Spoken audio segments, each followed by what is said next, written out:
ಹಿಂದೂ ಧರ್ಮದ ಉತ್ತಮ ಅಂಶಗಳ ಪ್ರತಿಪಾದಕರಾಗಿ ಮಾಧ್ಯಮದಲ್ಲಿ ಕೆಲಸ ಮಾಡ್ತಾ ಇದ್ದಾರೆ.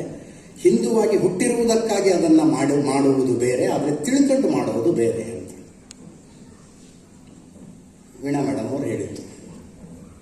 ಈ ಸಭೆಗೆ ಒಂದು ಕ್ಲಾರಿಟಿ ಕೊಡೋದಕ್ಕೆ ಬಯಸ್ತೀನಿ. ನಮ್ಮ ವ್ಯವಸ್ಥೆ ನಾನು ಹಿಂದೂ ಅಲ್ಲ ಅಂತ ಡಿಸೈಡ್ ಮಾಡಿದೆ. ಈ ವ್ಯವಸ್ಥೆ ಯಾಕಂದರೆ ನನ್ನ ತಂದೆ ತಾಯಿ ಜೈನ ಧರ್ಮವನ್ನು ಪಾಲಿಸುವಂಥವರು, ನನ್ನ ಕಾಸ್ಟ್ ಸರ್ಟಿಫಿಕೇಟ್ನಲ್ಲೂ ಜೈನ ಅಂತಾನೆ ಇದೆ. ಆದ್ದರಿಂದ ನೀನು ಹಿಂದೂ ಅಲ್ಲ ಅಂತ ಈ ವ್ಯವಸ್ಥೆ ಡಿಸೈಡ್ ಮಾಡಿದೆ. ಆದರೆ ಈ ದೇಶದ ಜ್ಞಾನ ಪರಂಪರೆಯನ್ನ ತಿಳ್ಕೊಂಡಾಗ, ದರ್ಶನ ಪರಂಪರೆಯನ್ನು ತಿಳ್ಕೊಂಡಾಗ ನನಗೆ ಅರ್ಥ ಆಗುತ್ತೆ, ಮಹಾವೀರನಂಥ ಒಬ್ಬ ತೀರ್ಥಂಕರ ಹುಟ್ಟಿ ದೇವರ ಅಸ್ತಿತ್ವವನ್ನು ನಿರಾಕರಿಸಿ ಮೋಕ್ಷ ಮಾರ್ಗವನ್ನು ಬೋಧಿಸುವುದು ಈ ಮಣ್ಣಿನಲ್ಲಿ ಮಾತ್ರ ಸಾಧ್ಯ ಇತ್ತು. ಇಲ್ಲಷ್ಟೇ ಸಾಧ್ಯ ಇತ್ತು. ಇದು ಬಿಟ್ಟು ಇನ್ನೆಲ್ಲೂ ಸಾಧ್ಯ ಇಲ್ಲ. ಇದು ಬುದ್ಧನಂತ ಬುದ್ಧ ಇಲ್ಲಿ ಹುಟ್ಟಿ ಯಾಕ್ರಯ್ಯ ತಲೆ ಕೆಡಿಸ್ಕೊತೀರಿ, ದೇವರು ದಿಂಡ್ರು ಸ್ವರ್ಗ ನರಕ, ಇಲ್ಲಿನ ಜೀವನವನ್ನ ಹೆಂಗೆ ಕಳಿಬೇಕು ಅನ್ನೋದರ ಬಗ್ಗೆ ಮಾತಾಡೋಣ ಬನ್ನಿ ಅಂತ ಹೇಳೋದು ಇಲ್ಲಷ್ಟೇ ಸಾಧ್ಯ ಇತ್ತು. ಯಾಕಂದ್ರೆ ಇಲ್ಲಿ ಆಯಾ ಕಾಲದಲ್ಲಿ ಅಸ್ತಿತ್ವದಲ್ಲಿದ್ದ ವ್ಯವಸ್ಥೆ ಏನನ್ನು ಬರೆದಿಟ್ಟಿತ್ತು ಅದನ್ನು ಬರೆದಿಟ್ಟು ಕೊನೆಯಲ್ಲಿ ಇದೇ ಅಂತಿಮ ಸತ್ಯ, ಇದನ್ನು ಎಲ್ಲರೂ ಒಪ್ಕೊಳ್ಬೇಕು, ಇದನ್ನು ಒಪ್ಪಿಕೊಳ್ಳದೆ ಇದ್ದವರು ಮರಣದಂಡನೆಗೆ ಅರ್ಹರು ಅಂತ ಯಾರೂ ಶರ ಬರೆದಿಡಲಿಲ್ಲ. ಆದ್ದರಿಂದ ಈ ಮಣ್ಣಿನಲ್ಲಿ ಇಷ್ಟೊಂದು ದರ್ಶನಗಳು ಹುಟ್ಕೊಂಡ್ವು, ಇಷ್ಟೊಂದು ಮಾರ್ಗಗಳು ಹುಟ್ಕೊಂಡ್ವು. ಮಾರ್ಗಗಳು ಅಂದಾಗ ನನಗೆ ಸುಮ್ಮನೆ ನೆನಪಾಗುತ್ತೆ, ವೀಣಾ ಮೇಡಮ್ ನೀವು ಹೆಂಗೆ ಬರ್ತೀರಿ ಕಲ್ಲಹಳ್ಳಿಗೆ ಅಂತ ಕೇಳ್ತಾ ಇದ್ರು. ನಮಗದ್ರದ್ದೆಲ್ಲ ಅಭ್ಯಾಸ ಇಲ್ಲ. ಯಾರೋ ಫೋನ್ ಮಾಡ್ತಾರೆ, ಇಂಥದ್ದೊಂದು ಕಾರ್ಯಕ್ರಮದ ಡೇಟು ಅಂತ ಹೇಳ್ತಾರೆ, ನಾನೊಂದು ಡೈರಿ ತೆಗೆದು ನೋಡ್ತೀನಿ, ಆಗತ್ತೆ ಅನ್ನೋದಿದ್ರೆ ಬರ್ತೀನಿ ಅಂತ ಹೇಳ್ತೀನಿ. ಹೆಂಗೆ ಬರ್ತೀನಿ ಅಂತ ಕೇಳಬೇಡಿ ಮೇಡಮ್, ನೀವು ಹೇಳಿದ ಡೇಟ್ಗೆ ಹೇಳಿದ ಟೈಮಿಗೆ ನಾನು ಅಲ್ಲಿ ಇರ್ತೀನಿ ಅಂತ. ಅವರು ಬಿಡಲಿಲ್ಲ ನನಗೆ.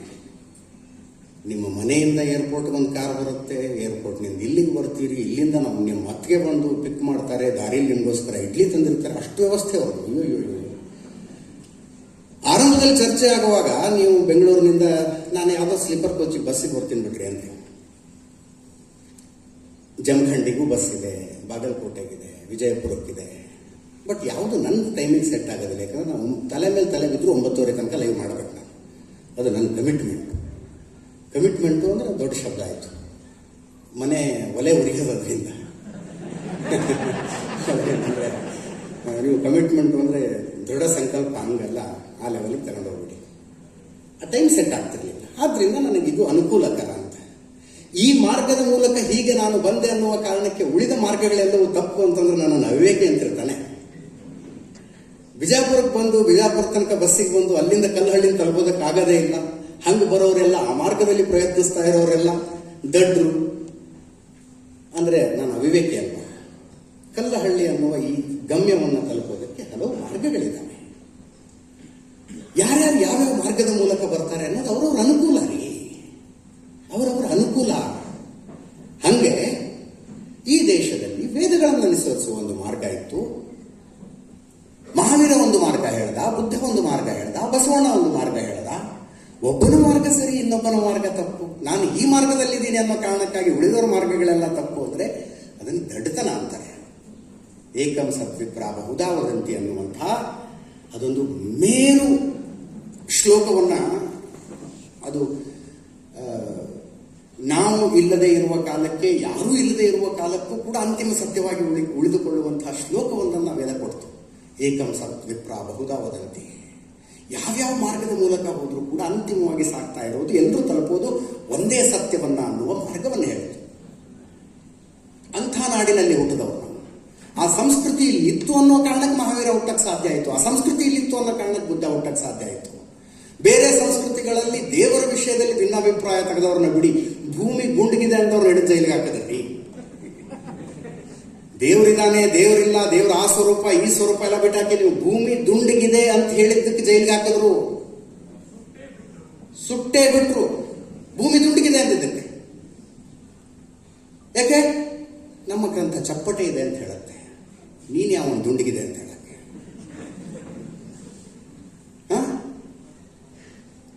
ದೇವರು ಆಧ್ಯಾತ್ಮ ಏನು ಮಾತಾಡಲಿಲ್ಲ, ಅವರು ಸೈನ್ಸ್ ಮಾತಾಡಿದ್ದಕ್ಕೆ ಬೆಂಕಿ ಹಚ್ಚಿಸೋದು.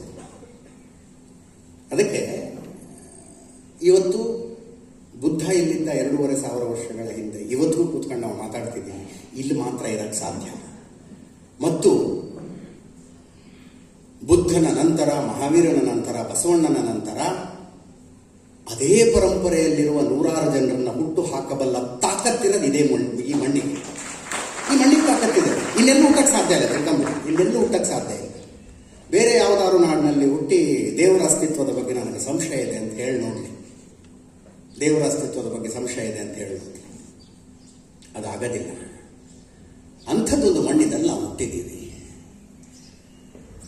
ಅದು ಯಾರು ಹೇಳಿದ್ರೂ ಗೊತ್ತಿಲ್ಲ. ವೀಣಾ ಮೇಡಮ್ಗೆ ಏನೋ ಕಮ್ಯುನಿಸ್ಟರ ಕೈಯಲ್ಲಿದ್ದ ಬುದ್ಧನನ್ನು ಅಶ್ವತ್ಥ ಕಟ್ಟೆಗೆ ತಗೊಂಡ್ಬಂದಿದ್ದೀರಿ ಅಂತ. ಅದನ್ನು ಸೀರಿಯಸ್ ಆಗಿ ಮಾಡಬೇಕಾಗಿದೆ ಆ ಕೆಲಸವನ್ನು.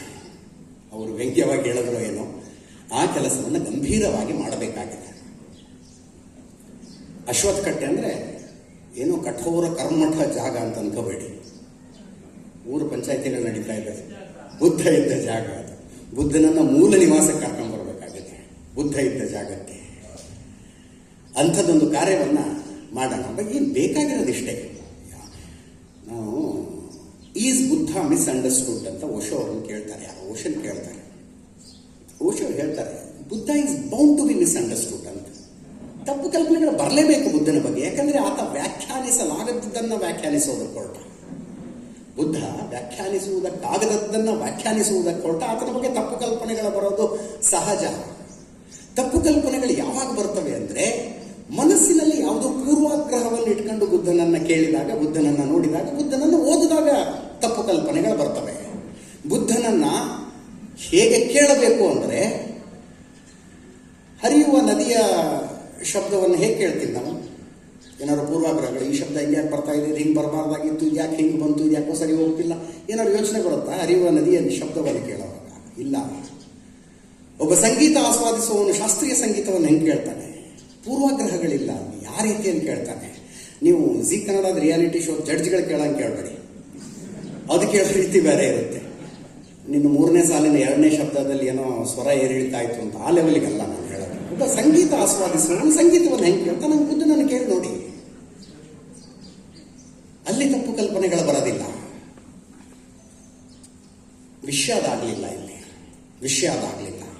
ಯುರೋಪಿನ ಏನು ಉದಾಹರಣೆಗಳಿತ್ತಲ್ಲ ನಮ್ಮೂರ ಮುಂದೆ.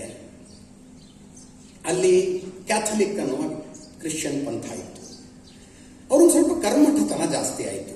ಇದರಿಂದ ಹೊರಗೆ ಬರಬೇಕು ಅಂತ ಒಂದು ಪರ್ಯಾಯವಾಗಿ ಒಂದು ಶುರುವಾಯಿತು. ಪ್ರೊಟೆಸ್ಟೆಂಟರು ಒಂದು ಕ್ಯಾಥಲಿಕರು ಮತ್ತು ಪ್ರೊಟೆಸ್ಟೆಂಟರ ಮಧ್ಯೆ ಜೋರೊಂದು ಗಲಾಟೆ ಆಯಿತು, ಬಡದಾಟ ಆಯಿತು, ರಕ್ತಪಾತಗಳಾದವು. ಅಲ್ಲಿ ಕ್ಯಾಥೋಲಿಕ್ ಮತ್ತು ಪ್ರೊಟೆಸ್ಟೆಂಟ್ ಅನ್ನುವ 2 ಮಾರ್ಗಗಳು ಹುಟ್ಟಿಕೊಂಡು ಪರಸ್ಪರ ಬಡದಾಡಿದ್ವು ಅಂದ್ರೆ, ಇಲ್ಲಿ ಹಿಂದೂಗಳು ಮತ್ತು ಬೌದ್ಧರು ಬಡದಾಡಿರಲೇಬೇಕು ಅನ್ನುವ ಪರಿಕಲ್ಪನೆ ಇದಷ್ಟೇ. ಹಿಂದೂಗಳು ಜೈನರು ಬಡದಾಡಿರಲೇಬೇಕು, ಹಿಂದೂಗಳು ಮತ್ತು ಬಸವಣ್ಣ ಬಡದಾಡಿರಲೇಬೇಕು ಅನ್ನೋ ಪರಿಕಲ್ಪನೆ ಇದಷ್ಟೇ. ಯಾಕಂದ್ರೆ ಅಲ್ಲಿನ ಪಡಿಯಚ್ಚಿತ್ತು, ಯುರೋಪಿಯನ್ನ ಪಡಿಯಚ್ಚಿತ್ತು. ಆ ಪಡಿಯಚ್ಚಿಗೆ ತಂದು ನಮ್ಮಲ್ಲಿರುವ ಸಕಲವನ್ನೂ ತಿರುಕುವ ಪ್ರಯತ್ನ. ಅದಾದ ಕಾರಣಕ್ಕಾಗಿ ನಮ್ಮ ಟೆಕ್ಸ್ಟ್ ಬುಕ್ಗಳು ಹಿಂಗೆ ಆಗುವು. ನಿರಂತರವಾಗಿ 70-75 ವರ್ಷ ನಮ್ಮ ಪಠ್ಯಪುಸ್ತಕಗಳನ್ನು ಈ ರೀತಿಯಾಗಿ ಬರೆದು ನನಗೊಂದ್ಸಲ ಅನ್ಸುತ್ತೆ, ಅಕಸ್ಮಾತ್ ಮಕ್ಕಳೇನಾದ್ರು ಟೆಕ್ಸ್ಟ್ ಬುಕ್ ಸೀರಿಯಸ್ ಆಗಿ ಓದ್ಬಿಟ್ಟಿದ್ರೆ, ಕರ್ಜಿಗಿ ಸರ್ ತಪ್ಪು ತಿಳ್ಕೋಬಾರ್ದು, ಕರ್ಜಿಗಿ ಸರ್ ತಪ್ಪು ತಿಳ್ಕೋಬಾರ್ದು. 70-75 ವರ್ಷ ನಮ್ಮ ಪಠ್ಯಪುಸ್ತಕಗಳನ್ನು ಡಿಸ್ಟಾರ್ಟ್ ಮಾಡಿದ ರೀತಿ ಇತ್ತಲ್ಲ, ಮಕ್ಕಳೇನಾದ್ರು ಆ ಪಠ್ಯಪುಸ್ತಕಗಳನ್ನು ಸೀರಿಯಸ್ ಆಗಿ ಓದ್ಬಿಟ್ಟಿದ್ರೆ ಇಷ್ಟೊತ್ತಾಗಲಿ ಏನಾಗೋಗ್ತಿತ್ತು ಸರ್? ಪುಣ್ಯ, ನಾವು ಎಕ್ಸಾಮ್ಗೋಸ್ಕರ ಅಷ್ಟೇ ಓದಿದ್ವಿ. ಪರೀಕ್ಷೆಗಂತ ಅಷ್ಟೇ ಓದಿದ್ವಿ. ಹಿಸ್ಟ್ರಿ ಪೇಪರ್ ಬರೆದು ಮಾರನೇ ದಿವಸ ಮುಖ್ಯಲ್ಲಿದ್ವಿ, ಅದ್ರಲ್ಲಿ ಬೇರೆ ವಿಷಯ ಎಲ್ಲಿದ್ವಿ. ಪುಣ್ಯ. ಆಮೇಲೆ ಸತ್ಯ ತಿಳ್ಕೊಳ್ಳೋದಕ್ಕೆ ನಾವು ನಿಜವಾದ ಪುಸ್ತಕಗಳನ್ನು ಬೇರೆ ಬೇರೆ ಏನೋ ಶತಾವಧಾನಿಗಳಂತವ್ರನ್ನ ನಂಬಿಕೊಂಡ್ವಿ. ಅದು ನಮ್ಮ ಪುಣ್ಯ. ಪಠ್ಯಪುಸ್ತಕದಲ್ಲಿ ಇದ್ದಿದ್ದೆ ಪರಮ ಸತ್ಯ ಅಂತ ನಂಬ್ಕೊಂಡು ನಾವು ಜೀವನ ಮಾಡಿಬಿಟ್ಟಿದ್ರೆ ಕಥೆ ಅಷ್ಟೇ ದೇಶದ್ದು. ಹಾಗಾಗಿದೆ. ನವಬೌದ್ಧರ ಕಥೆಗಳನ್ನು ಹೇಳ್ತಾ ಇದ್ರು. ಪ್ರಮಾಣ ವಚನ ಸ್ವೀಕಾರ ಅಂತ ಮಹಾವೀರ ಬಹಳ ಒಳ್ಳೆ ಮಾತೊಂದನ್ನು ಹೇಳ್ತಾನೆ. ಜೈನ ಧರ್ಮದ ಮೂಲ ತತ್ವಗಳಲ್ಲಿ ಅನೇಕಾಂತವಾದ ಅಂತ ಒಂದು ಬರುತ್ತೆ. ಅನೇಕಾಂತವಾದ ಒಂದು ಕಥೆ ಬರುತ್ತೆ. ಏನು, ಕುರುಡ ಆನೆ ಮುಟ್ಟಿದಾಗ ಕಾಲು ಮುಟ್ಟಿದವನಿಗೆ ಆನೆ ಹೆಂಗಿದೆ ಅಂದರೆ ಕಂಬ ಇದ್ದಂಗಿದೆ ಅಂತಾನೆ, ಬಾಲ ಮುಟ್ಟಿದವನು ಹಗ್ಗ ಇದ್ದಂಗಿದೆ ಅಂತಾನೆ, ಹೊಟ್ಟೆ ಮುಟ್ಟಿದವನು ಬಂಡೆ ಇದ್ದಂಗಿದೆ ಅಂತಾನೆ, ಕಿವಿ ಮುಟ್ಟಿದವನು ಈ ಕಾಳು ಹಸನು ಮಾಡೋ ಮರ ಇದ್ದಂಗಿದೆ ಅಂತಾನೆ. ಯಾರು ತಪ್ಪು ಯಾರು ಸರಿ? ಅವರವ್ರ ಅನುಭವಕ್ಕಷ್ಟಷ್ಟು ಬಂದಿತ್ತು, ಆದ್ದರಿಂದ ಅವರವರೇ ಸರಿ. ಟೈಮ್ ಎಷ್ಟು ಅಂತ ನೀವು ಕೇಳಿದ್ರೆ ನಾನು ಹೇಳ್ತೀನಿ 12 ಗಂಟೆ 10 ನಿಮಿಷ. ಈಗ 12 ಗಂಟೆ 10 ನಿಮಿಷ. ಪರಮ ಸತ್ಯವಾ? ಅಲ್ಲ. ಅಮೆರಿಕದಲ್ಲಿ ಬೇರೆ ಟೈಮ್ ಆಗಿದ್ದೀರಿ, ಈಗ ಇಂಗ್ಲೆಂಡ್ನಲ್ಲಿ ಇನ್ನೇನೋ time. This is the relative truth. ಸತ್ಯ, ನನಗೆ ಸಂಬಂಧಿಸಿದ ಸತ್ಯ ಈಗಿಷ್ಟು ಟೈಮ್ ಆಗಿದೆ ಅಂತ. ಹಾಗೆ ಅನೇಕಾಂತವಾದ ಒಂದು ಬೆಟ್ಟ ನಮಗೆ ಹೆಂಗೆ ಕಾಣಿಸ್ತಾ ಇದೆ ಅನ್ನೋದು ನಾವೆಲ್ಲಿ ನಿಂತ್ಕೊಂಡು ನೋಡ್ತಾ ಇದ್ದೀವಿ ಅನ್ನೋದರ ಮೇಲೆ ಆಧಾರ ಆಗಿದೆ. ಒಂದು ಬೆಟ್ಟ ಇನ್ನೊಬ್ಬನಿಗೆ ಇನ್ನೊಂದು ರೀತಿಯಲ್ಲಿ ಕಾಣಿಸ್ತಾ ಇದೆ ಅಂದರೆ ಅದು ಅವನು ತಪ್ಪು ಅಂತಲ್ಲ. ನೀನು ಹೋಗಿ ಅಲ್ಲಿ ನಿಂತ್ಕೊಂಡ್ರೆ ನಿನಗೂ ಹಾಗೆ ಕಾಣಬಹುದು, ಅವನು ಬಂದು ನಿನ್ನ ಪಕ್ಕದಲ್ಲಿ ನಿಂತ್ಕೊಂಡ್ರೆ ನಿನಗೆ ಕಂಡ ಬೆಟ್ಟವೇ ಅವನಿಗೂ ಕಾಣಬಹುದು. ಇಂಥ ಸಿಂಪಲ್ ಆದ ತತ್ವವನ್ನು ಜಗತ್ತಿಗೆ ಕೊಟ್ಟು ಇವತ್ತು ಏನು ಮತಗಳ ಮಧ್ಯದಲ್ಲಿ, ಧರ್ಮ ಮತಗಳ ಮಧ್ಯದಲ್ಲಿ ನಡೀತಾ ಇರುವ ಸಂಘರ್ಷ ಇದೆಯಲ್ಲ, ಅಷ್ಟೂ ಸಂಘರ್ಷವನ್ನು ಕೊನೆಗಾಣಿಸೋದಕ್ಕೆ ಒಂದು 5 ನಿಮಿಷದಲ್ಲಿ ವಿವರಿಸಬಹುದಾದ ಅದ್ಭುತವಾದ ತತ್ವವೊಂದನ್ನು ಕೊಟ್ಟಂತಹ ನಾಡಿದು. ಇದು ಯಾರ ಜೊತೆ ಸಂಘರ್ಷ ಮಾಡೋದಕ್ಕೆ ಸಾಧ್ಯ? ಈ ನಾಡಿನ ಸಂಸ್ಕೃತಿ ಯಾರ್ದಾರ ಜೊತೆ ಸಂಘರ್ಷ ಮಾಡುವ ಸಾಧ್ಯತೆ ನಾವು ಇದೆಯಾ? ನೀವು ಭಾರತದಲ್ಲಿ ಹುಟ್ಟುಕೊಂಡಂತಹ ದರ್ಶನಗಳ ಬಗ್ಗೆ ಮಾತ್ರ ಮಾತಾಡ್ತೀವಿ ನಾವು, ದರ್ಶನಗಳ ಇಲ್ಲ. ಹೊರಗಡೆಯಿಂದ ಬಂದವ್ರನ್ನೂ ಕೂಡ ನಾನು ಬಹಳ ಸಲ ಹೇಳ್ತೀನಿ ಚರ್ಚೆಗಳಲ್ಲಿ. ಸೌದಿ ಅರೇಬಿಯಾದಲ್ಲಿ ಮೊಹಮ್ಮದ್ ಪೈಗಂಬರರು ಬದುಕಿದ್ದಾಗಲೇ ಅರಬ್ ವ್ಯಾಪಾರಸ್ಥರು ಕೇರಳಕ್ಕೆ ಬರ್ತಾರೆ. ಕೋಟೆಗೆ ಬಂದು ಹೇಳಿದ್ರು, ಅಲ್ಲಿನ ರಾಜನಿಗೆ ಹೇಳ್ತಾರೆ ಅವರು, ನಮ್ಮಲ್ಲಿ ಒಂದು ಮತ ಹುಟ್ಟಿಕೊಂಡಿದೆ, ಒಬ್ಬ ಪೈಗಂಬರರು ಬಂದಿದ್ದಾರೆ, ಅವರು ಏಕದೇವೋಪಾಸನೆಯನ್ನು ಬೋಧಿಸ್ತಾ ಇದ್ದಾರೆ, ವಿಗ್ರಹಾರಾಧನೆಯನ್ನ ವಿರೋಧಿಸ್ತಾ ಇದ್ದಾರೆ, ನಾವು ಆ ಮತದ ಅನುಯಾಯಿಗಳು ಅಂತ ಹೇಳಿದಾಗ ಕಲ್ಲಿಕೋಟೆಯ ರಾಜ ಅಲ್ಲಿನ ದೇವಸ್ಥಾನವೊಂದನ್ನು ಖಾಲಿ ಮಾಡಿಸಿಕೊಡ್ತಾನೆ. ಇದು ದೇವಸ್ಥಾನ ನಮ್ಮದು, ನೀವು ಹೊಸದಾಗಿ ಬಂದಿದ್ದೀರಿ, ನಿಮ್ದೊಂದು ನಂಬಿಕೆ ಇದೆ, ಬನ್ನಿ ಇಲ್ಲಿ ನೀವು ಏನು ನಮಾಜೋ ಪ್ರೇಯರೋ ಏನು ಮಾಡ್ಕೊತೀರೋ ಮಾಡ್ಕೊಳ್ಳಿ, ನಾವು ದೇವಸ್ಥಾನ ನಿಮಗೆ ಬಿಟ್ಟು ಕೊಡ್ತೀವಿ ಅಂತ. ಅದು ಈ ನಾಡು. ಕರ್ಬಲಾದಲ್ಲಿ ಘನಘೋರ ಯುದ್ಧ ಆಗತ್ತೆ. ಮೊಹಮ್ಮದ್ ಪೈಗಂಬರರ ಮೊಹಮ್ಮದ್ ಪೈಗಂಬರರ ಉತ್ತರಾಧಿಕಾರಿಗಳ ಸೈನ್ಯ ಸುತ್ತುವರೆದಾಗ ಮೊಹಮ್ಮದ್ ಪೈಗಂಬರರ ಮೊಮ್ಮಗ ಕೇಳ್ಕೊತಾರೆ, ಸಣ್ಣ ಗುಂಪು. ಆತ ಹೇಳ್ತಾರೆ,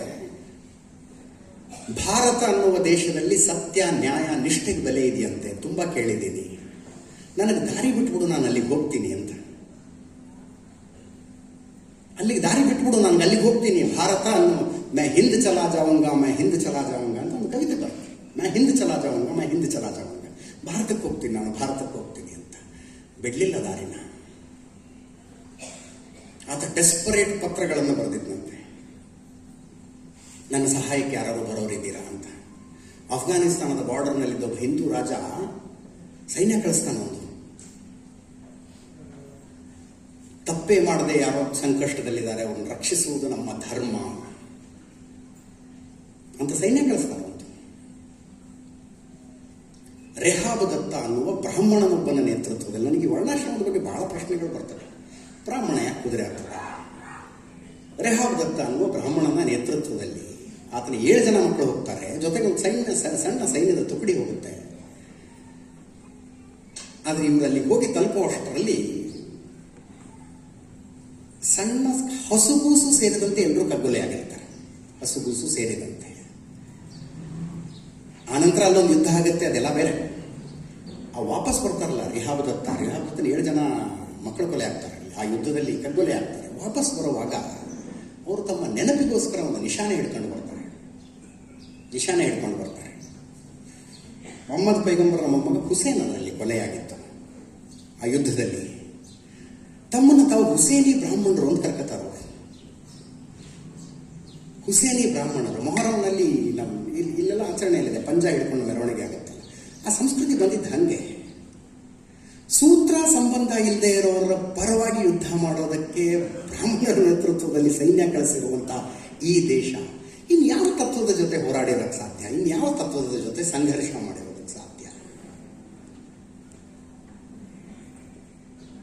ಯಾಕೆ ಅಂದ್ರೆ ಸಮಾಜವನ್ನು ಒಡೆಯುವ ಪ್ರಯತ್ನಗಳನ್ನು ಬ್ರಿಟಿಷರು ಯಾಕೆ ಮಾಡ್ತಿದ್ರು ಅಂದ್ರೆ ನಮ್ಮ ಹತ್ರ ಉತ್ತರ ಇದೆ. ಆಳೋದಕ್ಕೆ ಅವಕಾಶ ಬೇಕಾಗಿತ್ತು, ನಮ್ಮನ್ನು ಆಳೋದಕ್ಕೆ ಒಂದು ಒಡೆದ್ರೆ ಮಾತ್ರ ಇವ್ರನ್ನ ಆಳೋದಕ್ಕೆ ಸಾಧ್ಯ ಅಂತ ಗೊತ್ತಿತ್ತು. ಆದ್ದರಿಂದ ಒಬ್ಬರ ವಿರುದ್ಧ ಒಬ್ಬರು ಅಂತ ತಿಳಿಸಿದ್ರು, ಕಲಿಸಿದ್ರು, ಹೇಳಿಕೊಟ್ರು. ಅವ್ರು ಹೋಗಿ 75 ವರ್ಷ ಆದ್ಮೇಲೆ ನಾವು ಇನ್ನೂ ಅದೇ ಮಾರ್ಗದಲ್ಲಿ ಇರ್ಬೇಕಾ? ಬ್ರಿಟಿಷರು ಹೊರಟು ಹೋದ ನಂತರ ಇದೇ ಆಶ್ಚರ್ಯ ನನಗೆ. ಅದಕ್ಕೆ ಬುದ್ಧ ಅಂದ್ರೆ ಏನು? ನಮ್ಮಲ್ಲಿ ಹುಟ್ಟಿಕೊಂಡಂತಹ ಪಂಥಗಳು, ಭಕ್ತಿ ಮಾರ್ಗಗಳು ಇನ್ನೇನನ್ನು ವಿರೋಧಿಸುವುದಕ್ಕಾಗಿಯೇ ಹುಟ್ಕೊಂಡ್ವ? ಅವ್ರು ಇನ್ಯಾವುದಕ್ಕೂ ವಿರುದ್ಧನೇ ಇದ್ರ? ಅಥವಾ ನೀನು ಆ ದಾರಿಲ್ ಬಾ, ನಾನು ಈ ದಾರಿಯಲ್ಲಿ ಬರ್ತೀನಿ ಅನ್ನುವ ರೀತಿಯಲ್ಲಿ ಹುಟ್ಟಿಕೊಂಡ ಮಾರ್ಗಗಳಾವು? ಶತಾವಧಾನಿಗಳಂಥವ್ರು ನಮ್ಮಂಥವ್ರಿಗೆ ಹೇಳಬೇಕು ಅನ್ನೋದು ನನ್ನ ಬಯಕೆ. ಅದು ಬಯಕೆ ನನಗೆ. ಉಳಿದಂತೆ ಇಲ್ಲಿಗೆ ಬಂದ ಸಂತೋಷ ನನಗೆ ಹೇಳ್ತೀರ್ದು. ಸತ್ಯಕಾಮರ ಹೆಸರನ್ನು ನಾನು ಬಹಳ ಗಂಭೀರವಾಗಿ ಕೇಳಿದ್ದು ಒಂದು ದಿವಸ 2006ನೇ ಇಸ್ವಿ. ಇನ್ನು ಅವತ್ತಿನ ರಾತ್ರಿ ಕೂಡ ನನ್ನ ಕಣ್ಣಿಗೆ ಕಟ್ಟದಂಗಿದೆ. ಪೇಪರ್ ಪ್ರಿಂಟಿಗೆ ಹೋಗಿತ್ತು, ರವಿ ಬೆಳಗೆರೆ ಜೊತೆ ಕೆಲಸ ಮಾಡ್ತಾ ಇದ್ದೆ. ಪೇಪರ್ ಪ್ರಿಂಟಿಗೆ ಹೋದ ನಂತರ ಇಡೀ ಆಫೀಸ್ನಲ್ಲಿ ನಾನು ಇಬ್ಬರೇ ಇದ್ವಿ. ಅವತ್ತೊಂದು ಸ್ವಲ್ಪ ರವಿ ಬೆಳಗೆರೆ ಜಾಸ್ತಿ ಮಾತಾಡೋ ಮೂಡಿರ್ತಿತ್ತು. ಯಾಕೆ ಅನ್ನೋದು ಅಪ್ರಸ್ತುತ. ಮಾತಾಡ್ತಿದ್ರು. ಮಾತಾಡ್ತಾ ಅವ್ರಿಗೇನೋ ನನ್ನ ಮೇಲೆ ಒಂದು ವಿಚಿತ್ರವಾದ ಪ್ರೀತಿ. ನನ್ನನ್ನು ದುಷ್ಟ ಜೈನ ಅಂತ ಕರಿತಿದ್ರು ತಮಾಷೆಯಾಗಿ. ಬಾರ ಇಲ್ಲಿ ದುಷ್ಟ ಜೈನ, ನೀನೆಂಥದ್ದು, ನಿಂದು ಒಂದು ಜೀವನಾನ, ಏನು ಹಿಂಗೆ ಬದುಕ್ತಿ ಅನ್ನೋ ಥರ. ಹಂಗೆ ಅವರೊಂದು ಮಾತು ಹೇಳಿದ್ರು ನನಗೆ, ಅಜಿತ, ಒಬ್ಬ ಗುರುವಿಗೆ ಅವನ ಜೀವನದಲ್ಲಿ ಒಬ್ಬ ಮಾತ್ರ ಒಳ್ಳೆ ಶಿಷ್ಯ ಅಂತ ಸಿಗ್ತಾನೆ. ಹಾಗೆ ಶ್ಯಾಮರಾಯರಿಗೆ ನಾನು ಸಿಕ್ಕಿದ್ದೆ, ನನಗೆ ನೀನು ಸಿಕ್ಕಿದ್ಯಾ ಅಂತ. ಮುಂದಿನ ಕೇಳಿ ಆಮೇಲೆ ಚಕ್ಕೊಳ್ಳಿ. ಒಬ್ಬ ಗುರುವಿಗೆ ಅವನ ಜೀವನದಲ್ಲಿ ಒಳ್ಳೆ ಶಿಷ್ಯ ಅಂತ ಒಬ್ಬ ಮಾತ್ರ ಸಿಗ್ತಾನೆ. ನಾನು ಶ್ಯಾಮರಾಯರಿಗೆ ಸಿಕ್ಕಿದ್ದೆ, ನನಗೆ ನೀನು ಸಿಕ್ಕಿದ್ಯಾ? ನನಗೂ ಅದೇ ಸುಮ್ಮನೆ ಎಲ್ಲರದೇ ಅದು ಕುತೂಹಲ. ಅಷ್ಟು ಒಳ್ಳೆ ಗುರು, ಒಳ್ಳೆ ಶಿಷ್ಯ ಆಗಿ ನೀವು ಸಿಕ್ಕಿದ್ರಿ, ಮತ್ತೆ ಯಾಕೆ ಶ್ಯಾಮರಾಯರನ್ನು ಬಿಟ್ಟು ಬಂದ್ರಿ ಅಂತ ಕೇಳಿದೆ. ಯಾಕೆ ಬಿಟ್ರಿ ಅಷ್ಟು ಒಳ್ಳೆ ಗುರುನ ಅಂತ. ಅವರು ಒಂದು ಮಾತು ಹೇಳಿದ್ರು, ಸತ್ಯಕಾಮರು ಬರೆದಿದ್ದನ್ನು ಓದ್ದೆ ಕಣ. ಗುರು ಅಂದ್ರೆ ಹೆಗಲ ಮೇಲಿನ ಹೆಣ ಇದ್ದಂಗೆ, ಹೊತ್ಕೊಂಡು ಓಡಾಡಬಾರ್ದು, ಒಂದು ಕಡೆ ಇಳಿಸಿ ಮುಂದೆ ಹೋಗ್ಬೇಕು ಅಂತ ಸತ್ಯಕಾಮರು ಬರೆದಿದ್ರು. ನಾನು ಶ್ಯಾಮರಾಯರನ್ನು ಇಳಿಸಿ ಬಂದ್ಬಿಟ್ಟೆ ಅಂತ.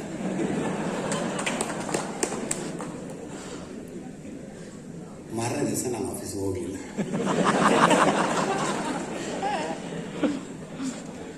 ಅದೊಂದು ಸಾಲನ್ನ ಸತ್ಯಕಾಮರು ಬರೆದಿದ್ದಕ್ಕೆ ಈಗ ಒಂದು ನಮಸ್ಕಾರ ಹೇಳ್ತೀನಿ.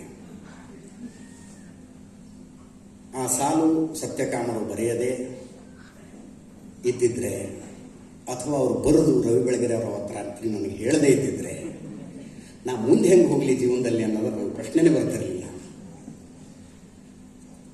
ಆ ರೀತಿಯಾಗಿ ಒಂದು ಸನ್ನಿವೇಶದಲ್ಲಿ ಸತ್ಯಕಾಮರ ಹೆಸರು ಗಂಭೀರ ಅನ್ನುವಂಥ ರೀತಿಯಲ್ಲಿ ನಾವೆಲ್ಲ ಸಾಹಿತ್ಯದ ವಿದ್ಯಾರ್ಥಿಗಳಲ್ಲ, ಆ ವಾತಾವರಣದಲ್ಲೂ ಹುಟ್ಟಿದವರಲ್ಲ. ಒಂದು ಹುಬ್ಳಿ ಹತ್ರ ಛಬ್ಬಿ, ಅಪ್ಪ ತೋಟ ಮಾಡ್ತಾರೆ, ಅಮ್ಮ ಮನೆಯಲ್ಲಿರ್ತಾರೆ. ನಮಗೆ ಸಾಹಿತ್ಯ ಪೇಪರ್ ಓದಿದ್ರೆ ದೊಡ್ಡದವ್ರು ಅನ್ನೋ ವಾತಾವರಣದಲ್ಲಿ ಹುಟ್ಟಿದವರು ನಾವು. ಏನೋ ಪತ್ರಿಕೋದ್ಯಮದಲ್ಲಿ ಇಲ್ಲಿ ಅನ್ನ ದುಡ್ಕೋಬೇಕು ಅಂತಿತ್ತು ಅನ್ಸುತ್ತೆ. ಕರ್ಮಧರ್ಮ ಸಂಯೋಗ ಅಂತಾರಲ್ಲ, ಆ ರೀತಿಯಲ್ಲಿ ಬಂದವರು ನಾವು. ಹೀಗಾಗಿ 2006ರಲ್ಲಿ ಸತ್ಯಕಾಮರ ಹೆಸರು ಗಂಭೀರವಾಗಿ ನಮ್ಮ ಕಿವಿಗೆ ಬಿದ್ದಿತ್ತು. ಋಷಿ ಸದೃಶ ಬದುಕು ಅಂದ್ರೆ ಏನು ಅಂತ ನನಗೆ ಸತ್ಯಕಾಮರ ಬದುಕನ್ನು ನೋಡಿದ ಮೇಲೆ ಗೊತ್ತಾಗಿತ್ತು. ಅದೊಂದೇನೋ ಮಾತು ಹೇಳ್ತಾರೆ ದೊಡ್ಡವರು, ಏನನ್ನು ಮಾಡಿದ್ರು 100% ಮಾಡಬೇಕಂತೆ, ಯಾವುದನ್ನು ಅರೆ ಮನಸ್ಸಿನಿಂದ ಮಾಡಬಾರ್ದು. ಏನನ್ನೇ ಮಾಡಿ 100%. ನಾನು ಅದನ್ನು ತಮಾಷೆಯಾಗಿ ಹೇಳ್ತಿರ್ತೀನಿ. ಕಳ್ಳಾದ್ರೆ ವೀರಪ್ಪನಂತ ಕಳ್ಳರೆ ಆಗ್ಬೇಕು, ಸಣ್ಣ ಪುಟ್ಟ ಆಗಬಾರ್ದು ಅಂತ. ಅಂದ್ರೆ you have to give everything. ಹಾಗೆ ತಾವು ಮಾಡಿದ ಎಲ್ಲದರಲ್ಲೂ ಎವ್ರಿಥಿಂಗ್ ಅನ್ನು ಕೊಟ್ಟಂಥವ್ರು ಸತ್ಯಕಾಮರು. ಇಲ್ಲದೆ ಹೋದ್ರೆ ಈ ಭಾಗದಲ್ಲಿ ಈ ಸುಮ್ಮನೆ ಕಲ್ಪಿಸಿಕೊಳ್ಳೋದಕ್ಕೆ ಸಾಧ್ಯನ? ಇದನ್ನ ಕಲ್ಪನೆ ಏನಾದ್ರು ಮಾಡ್ಕೊಳಕ್ಕಾಗತ್ತೆ ಅಂದ್ರೆ, ಹಿಂಗೊಂದು ತಂತ್ರ ಕಲಿತರು ಉಜ್ಜಯಿನಿಗೆ ಹೋಗಿ ಹೀಗೆ ಎವ್ರಿಥಿಂಗ್. ಕಲಿತಿದ್ದು ಸಾಕು ಅನ್ನಿಸ್ತು. ಅದು ಯಾವ ಮಟ್ಟಿಗೆ ಬಿಟ್ಟರು ಅಂದರೆ ಕಪ್ಪುತ್ತು ಗುಡ್ಡದ ಮೇಲೆ 40% ಗುಡ್ಡ ಸುಟ್ಟು ಹೋಗಿತ್ತಂತೆ. ಅವ್ರ ಕಾಲ ಮೇಲೆ ತಲೆ ಕೆಳಗೆ ಹಾಕಿ ಮಲಗಿಕೊಂಡು ಈ ವಿದ್ಯೆ ನನಗೆ ಸಾಕು ಅಂದ ರೀತಿಗೆ ಕಪ್ಪುತ್ತು ಗುಡ್ಡದ 40% ಗುಡ್ಡ ಸುಟ್ಟು ಹೋಗಿತ್ತು ಅಂದರೆ ಏನದು? ಪಡೆಯೋದಿದ್ರೆ ಹಾಗೆ ಪಡೆಯಬೇಕು, ಬಿಡೋದಿದ್ರೆ ಹಾಗೆ ಬಿಡಬೇಕು. ಆ ರೀತಿಯಾಗಿ ಬದುಕಿದ ಜೀವ. ಸಾಹಿತ್ಯ ಅಂದರೆ ಸಾಹಿತ್ಯ, ಕೃಷಿ ಅಂದರೆ ಕೃಷಿ, ಆಧ್ಯಾತ್ಮ ಅಂದರೆ ಆಧ್ಯಾತ್ಮ. ನನಗೆ ಅಂಥವ್ರ ಜೊತೆಗಿದ್ದ ವೀಣಾ ಮೇಡಮ್ಮು ನನಗೆ ಮೆಸೇಜ್ ಹಾಕೋದು. ಫಸ್ಟ್ ಕಾಲ್ ಮಾಡಿದ್ದಾರೆ ಅವರು. ನಂದು ಈ ಅನ್ನೋನ್ ನಂಬರ್ ರಿಂಗ್ ಆಗೋದಿಲ್ಲ, ಒಂದು ಸೆಟ್ಟಿಂಗ್ ಅಷ್ಟೇ, ಇನ್ನೇನಿಲ್ಲ.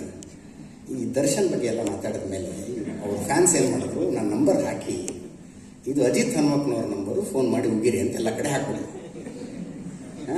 ಅದು ಹೆಂಗೆ ಬರೋಕ್ಕೆ ಶುರು ಹೋಗೋದು ಕಾಲ್ ಅಂದರೆ, ಟೆಕ್ನಾಲಜಿನ ಆಪ್ಷನ್ ಇದೆ ರೀ. ನಾನು ಯಾವ ನಂಬರನ್ನು ಸೇವ್ ಮಾಡ್ಕೊಂಡಿದ್ದೀನಿ ಅದಷ್ಟೇ ನಂಗೆ ರಿಂಗ್ ಹಾಕ್ಬೇಕಪ್ಪ, ಉಳಿದಿದ್ದು ಯಾವುದೋ ರಿಂಗೇ ಆಗ್ಬಾರ್ದು ಹಂಗೆ ಮಾಡಿಟ್ಟೆ ಅದನ್ನು. ಆಮೇಲೆ ನಮ್ದೆಲ್ಲ ಲೈವ್ ಮುಗಿದು ಯಾವ ಮೆಸೇಜ್ ಬಂದಿದೆ ಅಂತ ನೋಡಿದ್ರೆ, ನಾನು ವೀಣಾ ಬಂದಂಜೆ ಅಂತ ಮೆಸೇಜು. ನನಗೆ ವಾಪಸ್ ಕಾಲ್ ಮಾಡಬೇಕಾ ಮಾಡಬಾರ್ದಾ? ಕಾಲ್ ಮಾಡಿದರೆ ಹಲೋ ಅನ್ಬೇಕಾ, ನಮಸ್ಕಾರ ಅನ್ಬೇಕಾ, ವೀಣಮ್ಮ ಅನ್ಬೇಕಾ, ವೀಣಕ್ಕ ಅನ್ಬೇಕಾ, ಮೇಡಮ್ ಅಂದರೆ ಓಕೆನಾ? ಈ ರೀತಿಯ ಗೊಂದಲದಲ್ಲಿ ಸುಮಾರು ಹೊತ್ತು ಒಳಗಿದ್ದೆ ನಾನು. ಅಜಿತ್ ಹನುಮಕ್ಕನವ್ರು ಯಾರು ಅಂತ ನನಗೆ ಅಷ್ಟಾಗಿ ಗೊತ್ತಿಲ್ಲ ಅಂದರು, ಅವ್ರ ಸೌಭಾಗ್ಯ ಅದು, ಗೊತ್ತಿಲ್ಲ ನಿಮಗೆ. ಬಟ್ ನನಗೆ ವೀಣಾ ಬನ್ನಂಜೆ ಯಾರು ಅಂತ ಗೊತ್ತು. ನನ್ನ ಸೌಭಾಗ್ಯ ಅದು, ನನ್ನ ಸೌಭಾಗ್ಯ. ನಿಮ್ಗೆ ಅಜಿತ್ ಹನುಮಕ್ಕನವ್ರು ಯಾರು ಅಂತ ಗೊತ್ತಿದ್ದು, ನಿಮ್ಮ ಮನೇಲಿ ಒಂದು ಟಿ ವಿ ಇದ್ದು, ದಿನಕ್ಕೆ ನೀವು ಒಂದು 3-4 ತಾಸು ನ್ಯೂಸ್ ಚಾನಲ್ಗಳನ್ನು ನೋಡುವ ಅಭ್ಯಾಸ ಇದ್ದರೆ, ಹಾಗೆ ಭಾವ ತೀವ್ರತೆಯಿಂದ ಇಲ್ಲಿ ನಿಂತ್ಕೊಂಡು ಮಾತಾಡೋದಕ್ಕೆ ಆಗೋದಿಲ್ಲ ನಿಮಗೆ. ಆಡುವ ಮಾತುಗಳನ್ನು ಅಳದು ತೂಗಿ ಆಡ್ತೀರಿ ನೀವು. ಆಗೋದಿಲ್ಲ ಸರ್ ಅದು. ನೀವು ದಿನಕ್ಕೆ 3-4 ತಾಸು ನ್ಯೂಸ್ ಚಾನಲ್ ಕಂಟಿನ್ಯೂಸ್ ನೋಡಿ. ಈಗ ನಾನೇ ಇಷ್ಟು ಅಳದು ತೂಗಿ ಮಾತಾಡ್ತೀನಿ. ನನಗೆ ಮುಂದೆ ಕ್ಯಾಮರಾ ಇದ್ದಾಗ ನಾನು ಹೇಳಿದ ಯಾವ ವಾಕ್ಯನ ಕಟ್ ಮಾಡಿ ಹೆಂಗೆ ಹಾಕ್ಬೋದು ಅನ್ನೋದರ ಸ್ಪಷ್ಟ ಪರಿಕಲ್ಪನೆ ಇರುತ್ತೆ. ಆ್ಯಕ್ಚುಲಿ ಅಳದು ತೂಗಿನೇ ಮಾತಾಡೋದು ಅದನ್ನ. ಹಾಗೆ ವೀಣಾ ಮೇಡಮ್ ಅವ್ರದ್ದೊಂದು ಸೌಭಾಗ್ಯ ಅದು. ಟಿ ವಿ ಇಲ್ಲದೇನೆ ನ್ಯೂಸ್ ಚಾನಲ್ಗಳನ್ನು ನೋಡದೆ ಒಳ್ಳೆಯದು. ಅದಕ್ಕಾಗಿ ಇಷ್ಟು ಹೆಂಗೆ ಮಾತಾಡ್ತಾರಂದರೆ, ನದಿ ಹರಿದು ಹೋದಂಗೆ ಇರುತ್ತೆ, ಜಲಪಾತ ಧುಮ್ಮಿಕ್ಕದಂಗೆ ಇರುತ್ತೆ ಅವ್ರು ಮಾತಾಡೋದು. ಕೇಳೋಕ್ಕೆ ಖುಷಿ ಆಗುತ್ತೆ. ಅಲ್ಲ, ಅವರು ಅಲ್ಲಮ್ಮನ ಬಗ್ಗೆ ಮಾತನಾಡಿದ್ದನ್ನು ಕೇಳಿದೆ ರೀ. ನಾನು ಎಷ್ಟು ಸಲ ಕೇಳಿದ್ನೋ, 2 ಸಲ ಕೇಳಿದ್ನು. ಒಬ್ಬನೇ ಎಲ್ಲರ ಕಾರ್ ಡ್ರೈವ್ ಮಾಡ್ಕೊಂಡು ಹೊಂಟಿದ್ರೆ ನಾನು ಕಾರಲ್ಲಿ ಹಾಕ್ಕೊಂಡು ಕೇಳ್ತಾ ಹೋಗ್ತಿದ್ದೆ ಅದನ್ನು.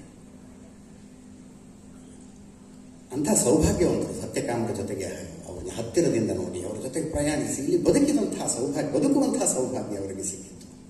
ಅಂಥವ್ರು ನನಗೆ ಮೆಸೇಜ್ ಮಾಡಿ ಕಾರ್ಯಕ್ರಮಪ್ಪ. ನಾನು ಆ್ಯಕ್ಚುಲಿ ಏನು ಅನ್ಕೊಂಡಿದ್ದೆ, ಈ ಲೋಕಸಭಾ ಚುನಾವಣೆ ಅನ್ನೋದು ನಮ್ಮಂಥ ಪತ್ರಕರ್ತರ ಹಿಂಡಿ ಹಿಪ್ಪೆ ಮಾಡಿಬಿಡುತ್ತೆ. ಎನಿ ಚುನಾವಣೆ ಫಾರ್ ದ್ಯಾಟ್ ಮ್ಯಾಟರ್, ವಿಧಾನಸಭೆನೂ ಚುನಾವಣೆ ಮುಗಿಸಿದ ತಕ್ಷಣ ನಾವು ಒಂದಷ್ಟು ದಿವಸ ರಜೆ ಹಾಕಿ ಎಲ್ಲರೂ ದೇಶಾಂತರ ಹೋಗ್ಬಿಡ್ತೀವಿ. ವಾಪಸ್ ಬರ್ಬೇಕು ಅನ್ಸೋ ತನಕ ಬರೋದಿಲ್ಲ ನಾವು ಹಂಗೆ. ಬಟ್ ಈ ಸಲ ಏನಾಯಿತು, ಎಲೆಕ್ಷನ್ ಮುಗಿದ ತಕ್ಷಣ ಪ್ರಜ್ವಲ, ದರ್ಶನ, ಸೂರಜ, ಆ್ಯಕ್ಚುಲಿ ನಾನೇ ನಿರ್ಧಾರ ಮಾಡ್ಕೊಂಡೆ, ಮುಂದಿನ 6 ತಿಂಗಳು ನಾನು ಯಾವ ವೇದಿಕೆ ಭಾಷಣವನ್ನು ಮಾಡೋದಿಲ್ಲಪ್ಪ. ಅಷ್ಟರ ಮಟ್ಟಿಗೆ ಅದು ಮೌನ ಆಚರಿಸಬೇಕು ಅಂತ, ವೇದಿಕೆ ಭಾಷಣವನ್ನು ಮಾಡಬಾರ್ದು. ನಾನೇ ತೀರ್ಮಾನ ಮಾಡ್ಕೊಂಡೆ. ಯಾರು ಆತ್ಮೀಯರು ಕೇಳಿದ್ರೆ ಅದೇ ಹೇಳ್ತಿದ್ದೆ ನಾನು, ಇಲ್ಲಪ್ಪ ಒಂದು 6 ತಿಂಗಳು ಕರಿಬೇಡಿ ನನ್ನನ್ನೆಲ್ಲೂ. ಮತ್ತು ಮಾತಾಡ್ತೀರಂತೆ, ಲೈವ್ ಯಾಕೆ ಮಾತಾಡ್ತೀರಿ ಅಂದರೆ, ನಾನು ಆವಾಗಲೇ ಹೇಳಿದೆ, ಒಲೆ ಉರಿಬೇಕು. ವೇದಿಕೆ ಭಾಷಣವನ್ನು ಮಾಡೋದಿಲ್ಲ ಅಂತ ನಾನೇ ಅಂದ್ಕೊಂಡಿರುವಾಗ ವೀಣಾ ಬನ್ನಂಜೆ ಮೇಡಮ್ ಮೆಸೇಜ್ ಹಾಕಿದ್ರೆ ಹೆಂಗೆ ಅನ್ಸುತ್ತೆ? ಅದಕ್ಕೆ ಹೇಳಿದೆ ನಾನು ಅವ್ರಿಗಿಲ್ಲ, ನಾನೆಲ್ಲೋ ಕಾರ್ಯಕ್ರಮದಲ್ಲಿ ಭಾಗವಹಿಸುವವರ ಮಧ್ಯದಲ್ಲಿ ಕೂತ್ಕೊಂಡು ಶತಾವಧಾನಿಗಳ ಮಾತನ್ನು ಕೇಳ್ಕೊಂಡು ಹೋಗ್ತೀನಿ ಅಂತ. ಅವರಿಲ್ಲ, ನೀವು ಬರಲೇಬೇಕು ಅಂತ. ಆ ಒಂದು ಕಾರಣಕ್ಕಾಗಿ ನನಗೆ ಇಲ್ಲಿ ಬರದೇ ಇದ್ದರೆ ಏನೇನು ಕಳ್ಕತ್ತಿದ್ದೆ ಅಂತ ಬಂದ ಮೇಲೆ ಅರಿವಾಯಿತು. ಇಲ್ಲಿ ಸತ್ಯಕಾಮರು ಹೇಗೆ ಬದುಕಿರಬಹುದು, ಸ್ವಾತಂತ್ರ್ಯ ಹೋರಾಟಗಾರರಿಗೆ ಕೊಡುವ ಇನಾಮಿನ ರೂಪದಲ್ಲಿ ಬಂದಂತಹ ಈ ಭೂಮಿಯಲ್ಲಿ 4 ವರ್ಷ ಬರೀ ಕಲ್ಲಾರಿಸಿದ್ರಂತೆ. 4 ವರ್ಷ ಬರೀ ಕಲ್ಲಾರಿಸಿದ್ರಂತೆ. ಮಳೆ ಬಿದ್ದಾಗ ಬೆಳೆ ಬೆಳೀತಾ ಇದ್ದ ಜನರ ಮಧ್ಯದಲ್ಲಿ ಬಾವಿ ತೋಡಿ ನೀರಾವರಿ ಮಾಡಬಹುದು ಅನ್ನೋದನ್ನು ತೋರಿಸಿದ್ರಂತೆ. ಅದನ್ನೇ ಏನನ್ನು ಮಾಡಿದ್ರು 100% ಮಾಡಿದ್ರು ಸತ್ಯಕಾಮರು ಅನ್ನೋದಕ್ಕೆ ಅದೊಂದು ಉದಾಹರಣೆ. ಕೃಷಿ ಹೆಂಗೆ ಮಾಡಿದ್ರು ಅಂತ. ಅಂಥ ಪುಣ್ಯ ಭೂಮಿಯಲ್ಲಿ ಇವತ್ತು ನಿಮ್ಮೆಲ್ಲರ ಮಧ್ಯದಲ್ಲಿ ನಿಂತ್ಕೊಂಡು 4 ಮಾತಾಡೋದಕ್ಕೆ ಅವಕಾಶ ಮಾಡಿಕೊಟ್ಟಂತಹ ವೀಣಾ ಬನ್ನಂಜೆ ಅವರಿಗೆ ತುಂಬ ಹೃದಯದ ಧನ್ಯವಾದಗಳನ್ನು ಅರ್ಪಿಸ್ತೀನಿ. ಮತ್ತು ಗುರುರಾಜ ಕರ್ಜಿಗೆ ಅವರಿಗೆ, ಶತಾವಧಾನಿಗಳಿಗೆ, ನೀವೆಲ್ಲರೂ ನನ್ನನ್ನು ಕೇಳಿದ್ದೀರಿ ಅನ್ಕೊಂಡು ನಾನು ಅವರಿಗೆ ನಿಮ್ಮೆಲ್ಲರ ಪರವಾಗಿ ಮನವಿ ಮಾಡಿಕೊಳ್ತೀನಿ. ಬುದ್ಧ ಏನು ಸರ್ ನಮಗೆ ತಿಳಿಸ್ಕೊಡಿ. ಈ ದೇಶದಲ್ಲಿ ಜನಿಸಿದ ದರ್ಶನಗಳು ಅವುಗಳ ಮರುಪರಿಚಯ ಆಗಬೇಕು. ನಿಜವಾಗ್ಲೂ ಸಂಘರ್ಷಕ್ಕಾಗಿಯೇ ಹುಟ್ಟಿಕೊಂಡ್ವಾ? ಸಂವಾದ ನಡೀಲೇ ಇಲ್ವಾ ಈ ದೇಶದಲ್ಲಿ? ಎರಡು ನಂಬಿಕೆಯ ಪದ್ಧತಿಗಳು, ಎರಡು ಮಾರ್ಗಗಳ ಮಧ್ಯದಲ್ಲಿ ಸಂವಾದ ಅನ್ನೋದು ಘಟಿಸಿಲ್ವಾ? ಆ ಸಂವಾದದ ರೀತಿಗಳು ಹೆಂಗಿದ್ವು? ಇಷ್ಟೆಲ್ಲ ಪ್ರಪಂಚದ ನಾಗರಿಕತೆಗಳ ಪೈಕಿ ನನಗೆ ಈ ನಾಗರಿಕತೆ ಯಾಕೆ ಪ್ರತ್ಯೇಕ ಅಂತ ಅನ್ಸುತ್ತೆ ಅಂದರೆ ಆ ಸಂವಾದದ ಸಂಸ್ಕೃತಿಯ ಕಾರಣಕ್ಕಾಗಿ. ನೀವು ಇತಿಹಾಸನ ಹೆಂಗೆಲ್ಲ ತಿರುಚಿ ಏನೋ ಮಾಡಿ, ಆದರೆ ಒಂದು ನಾಡಿನ ರಾಜ ತಾನು ನಂಬುವ ಧರ್ಮವನ್ನು ಇನ್ನೊಬ್ಬ ಪಾಲನೆ ಮಾಡಲಿ ಅನ್ನುವ ಕಾರಣಕ್ಕೆ ದಂಡು ಕಟ್ಕೊಂಡು ಯುದ್ಧಕ್ಕೆ ಹೋದ ಅಂತ ಯಾವ ಇತಿಹಾಸನೂ ಇಲ್ಲ ಈ ದೇಶದಲ್ಲಿ. ದಂಡು ಕಟ್ಕೊಂಡು ಯುದ್ಧಕ್ಕೆ ಹೋದ ಯಾಕೆ? ಧರ್ಮ ಪ್ರಸಾರಕ್ಕಾಗಿ, ಪ್ರಚಾರ ಅಲ್ಲ ಪ್ರಸಾರಕ್ಕಾಗಿ ಯುದ್ಧಕ್ಕೆ ಹೋದ ಅನ್ನುವ ಇತಿಹಾಸ ಇಲ್ಲ. ರಾಜರ ಮಕ್ಕಳು, ಮೊಮ್ಮಕ್ಕಳು ಸನ್ಯಾಸ ತಗೊಂಡು ಇನ್ನೊಂದು ದೇಶಕ್ಕೆ ಹೋದರು. ಕೈಯಲ್ಲಿ ಬುದ್ಧ ತಪಸ್ಸು ಮಾಡಿದ ಆಲದ ಮರದ ಟೊಂಗೆ ಹಿಡ್ಕೊಂಡು ಹೋದ್ರು ಅವರು. ಖಡ್ಗ ಹಿಡ್ಕೊಂಡು, ಕುದುರೆ ಹತ್ಕೊಂಡು ಅಲ್ಲ. ಅಂಥ ನಾಡಿನಲ್ಲಿ ಬುದ್ಧನ ವಿಷಯದಲ್ಲಿ, ಬಸವಣ್ಣನ ವಿಷಯದಲ್ಲಿ, ಮಹಾವೀರನ ವಿಷಯದಲ್ಲಿ ಈ ವೈರುಧ್ಯಗಳನ್ನು ಕಟ್ಟಿಕೊಡುವಂತಹ ಪ್ರಯತ್ನ ಯಾಕೆ? ಪ್ರಯತ್ನ ಅನ್ನೋದಿಲ್ಲ, ನಾನು ಷಡ್ಯಂತ್ರ ಅಂತಾನೆ ಅಂತೀನಿ. ಅದಕ್ಕಿಂತ ಸೂಕ್ತ ಶಬ್ದ ಇನ್ನೊಂದಿಲ್ಲ. ಅದು ಯಾಕೆ? ಬುದ್ಧ ಎಲ್ಲರವನು, ಮಹಾವೀರ ಎಲ್ಲರವನು ಯಾವುದೋ ಕಾರಣಕ್ಕೆ ಯಾವುದೋ ಕಾಲದಲ್ಲಿ ಬರೆದಿಟ್ಟು, ಬುದ್ಧ, ಸಿಖ್, ಜೈನ ಅದನ್ನು ಒಪ್ಕೊಂಡು ಹೋಗ್ತಾ ಇದ್ದೀವಿ ಅಷ್ಟೇ. ಅದನ್ನು ಬದಲಾಯಿಸೋದಕ್ಕಾಗುತ್ತೋ ಇಲ್ಲವೋ, ಅಟ್ಲೀಸ್ಟ್ ಮನಸ್ಥಿತಿಗಳನ್ನು ಬದಲಾಯಿಸೋದಕ್ಕಾಗತ್ತಾ? ಈ ವಿಷಯದಲ್ಲಿ ನಮ್ಮ 4 ಮಾತುಗಳನ್ನು ಹೇಳಬೇಕು ಅಂತ ನಾನು ಶತಾವಧಾನಿಗಳನ್ನು ಮತ್ತು ಕರ್ಜಿಗಿ ಸರ್ನ ಕೇಳಿಕೊಂಡು 7 ಮಾತುಗಳನ್ನು ಮುಗಿಸ್ತೀನಿ. ಧನ್ಯವಾದ.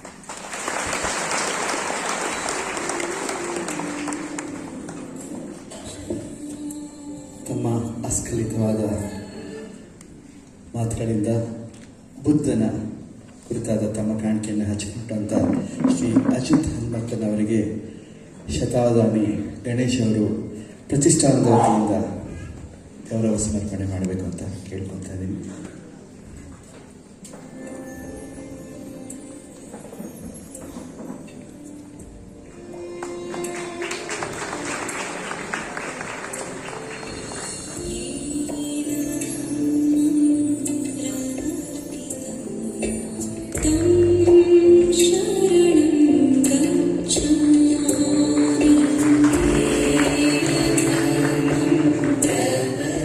ಸತ್ಯಕಾಮರು ತಮ್ಮ ಅಶ್ವಘೋಷ ಕಾದಂಬರಿಯಲ್ಲಿ ಬರೀತಾರೆ, ಜನ ದೊಡ್ಡವರಾಗಲಿ ಎಂದೇ ಅವರ ಕೈಯಿಂದ ದೇವರನ್ನು ಕಸಿದುಕೊಂಡವನು ಬುದ್ಧ ಅಂತ. ಬಹಳ ಒಂದು ಎತ್ತರವಾದ ಮಾತನ್ನು ಸತ್ಯಕಾಮರು ಹಂಚಿಕೊಂತ